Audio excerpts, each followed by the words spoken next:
Okay, we are recording. So I'm Dr. Jennie Ferrell, and I'm the program leader for the undergraduate psychology programs. And I am interviewing today Hardeep Adams, who is one of our psychology technicians. First of all, I'm going to embarrass you by surprise, Hardeep, and mention that you were the UWE Employee of the Year last year. I So, was. which was very well deserved. So that's over all the employees at UWE, not just psychology. So Hardy, why don't you first of all tell us what your role is at UWE and how long you've worked there at UWE? Of course. So I'm a senior technical instructor for psychology, and I joined UWE in 2010. So I'm coming up to my 10th year at UWE, and I really love working there. We've got a fantastic team of colleagues and the students are brilliant. So I really enjoy my work. Wow, I thought, because I started in 2011, I thought you started ages before me because you're so knowledgeable. I think I came just before you joined, so yeah. Wow. Wow, we'll have to have an anniversary celebration then. We should, definitely. Definitely.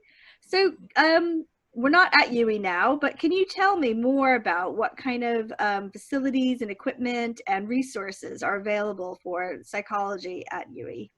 Of course I can. So we've got many resources for psychology, and a lot of them are housed in our undergraduate lab.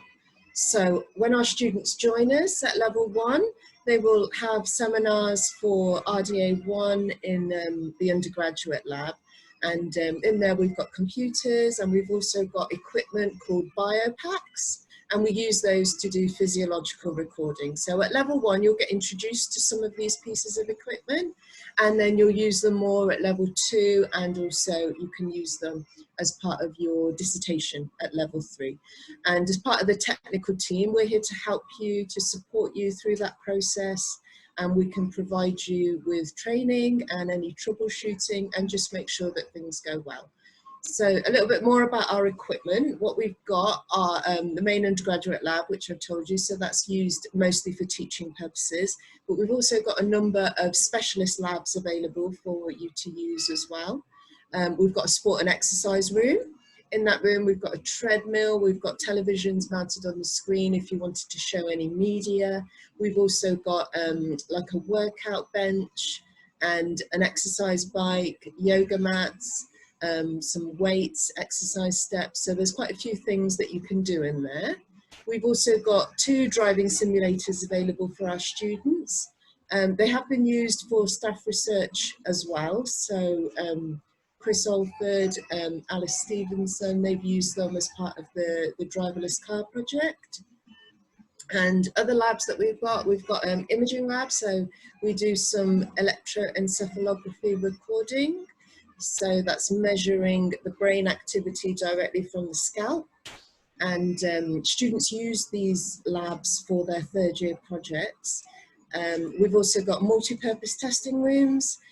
We've got an eye tracker. So last year we were lucky enough to get a new eye link system, and it's a really, really good camera. So we've started to use that as part of our teaching, and some level 3 students have also used it for their project this year. So in terms of equipment and resources, we are quite kitted out really well at UWE, and you know, it's part of my job to maintain, look after and troubleshoot any problems with this equipment. So we've also got a psychometric library, and we've got a range of tests that you can use, personality measures. We've also got intelligence test kits and scales for measuring things like attachment, amongst other things. And we also have a range of software available for our students to use. So sometimes you might use this software in class to collect some data, perhaps analyze that data. We also use this software to create experiments for our students, so they can use those to collect data for their level 3 projects. It sounds like the undergraduates have a lot of access to all of the equipment. Yes, they do. And you're quite involved with sometimes with helping them with things like coding and setting up their experiments for their dissertations? Yes, we work really closely with quite a lot of level 3 students. So when it comes to their dissertations, if they need anything to be programmed, so for example, I worked with one of your students this year and created an emotional street task.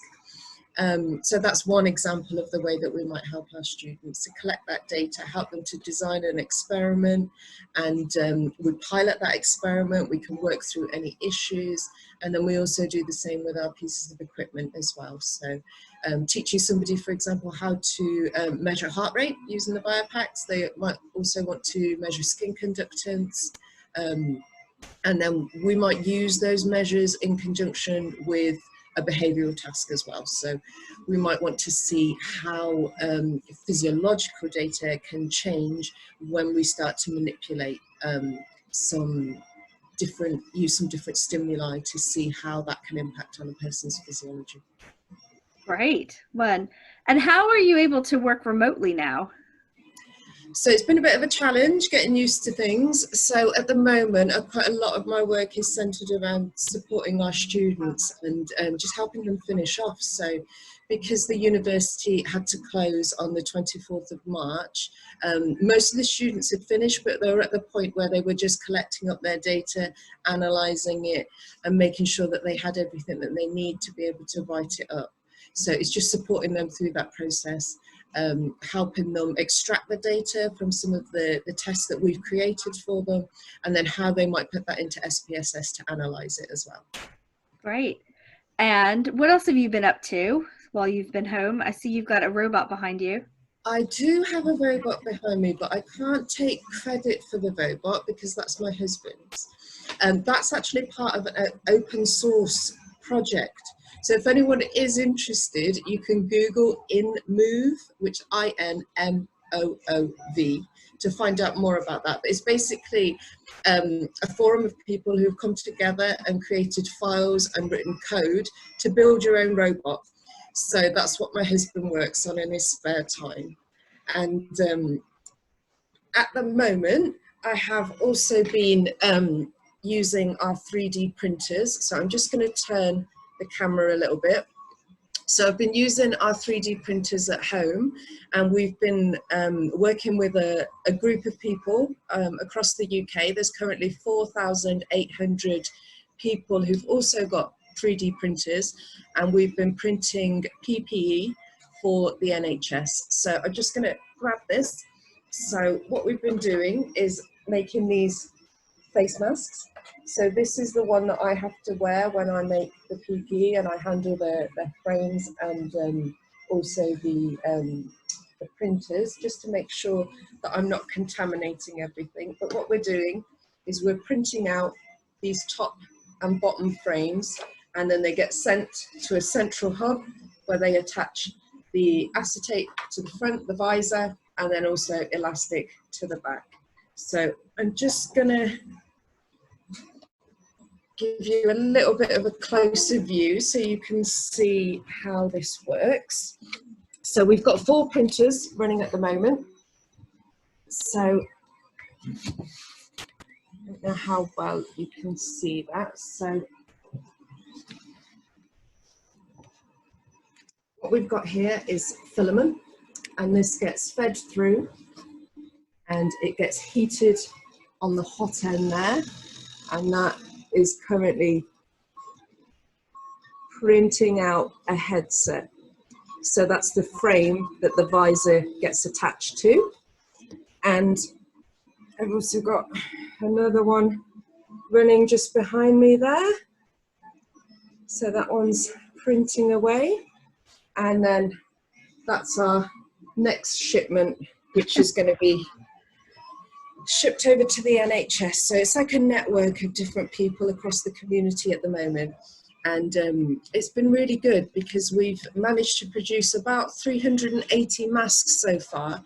Wow. And most of them have gone to NHS Newport Hospital, Royal Gwent, and some of them are now being sent out to care homes as well, just to make sure that, you know, those people who are out there and working and protecting and taking care of everyone who's in hospital, that they've got adequate protection in order to be able to do their jobs properly. So we started doing this after we heard about it on the news, and we've been printing for 29 days. So we've had the odd issue with the printers every now and again, but overall they've been manufacturing really well. So we're just going to keep going and produce as many frames as we can for the NHS. Great, that's amazing. Yeah.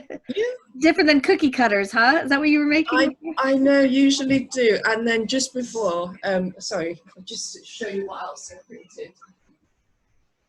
So at Christmas, I do like to do crafting and make Christmas decorations. So you can see just the range of different things that you can make.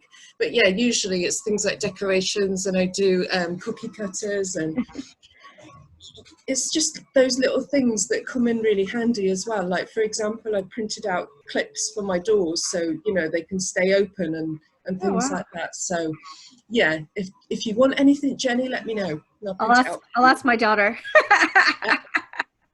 Yeah, I made plenty of stuff for my niece as well. So, you know, like little models and toys and things. So yeah, she would love that. Well, I just have one more question for you, which is, what is your favorite job to do as a technician, or favorite part of being a technician? Oh, my favorite part is definitely the people. Working with our students, working with our fantastic staff. I mean, the best part of my job is just seeing our students succeed, meeting them in level 1, working with them right the way through level 1, level 2, level 3, and seeing them succeed and achieve their degree, and, you know, celebrating with them at graduation. That's definitely what gets me up and gets me going to work and really trying to help them to achieve their goals. That's definitely the most enjoyable part of my job. And we've got such a fantastic team of staff that, you know, I think when a lot of our students join us, they do say everybody's really friendly and approachable, and there's so much support as well available at UWE. And as a technical team, you'll see us around in the labs and in the undergraduate lab. You know, we do like to get to know our students and encourage them to engage with us. And, you know, especially when you join UWE, it's such a big place. Even if, you know, you want to ask, oh, where's this? I don't know my way around. You know, we're quite happy to help with anything like that. So once we're able to get back into UWE, we'll have to make sure that everyone knows where you are, down in the labs, down in OG, in the basement. Or are you in H? We're in H now, yeah. Yeah. Just down the corridor from the undergraduate lab, where the students will have their RDA1 seminars. So they'll definitely see us. And also with the induction activities as well, we'll be part of those. So we look forward to welcoming our new students. Yeah, well, thank you so much for talking to me, Hardeep. And very impressed by all your kit at home. It's been years in the making, it really has. Great. Okay.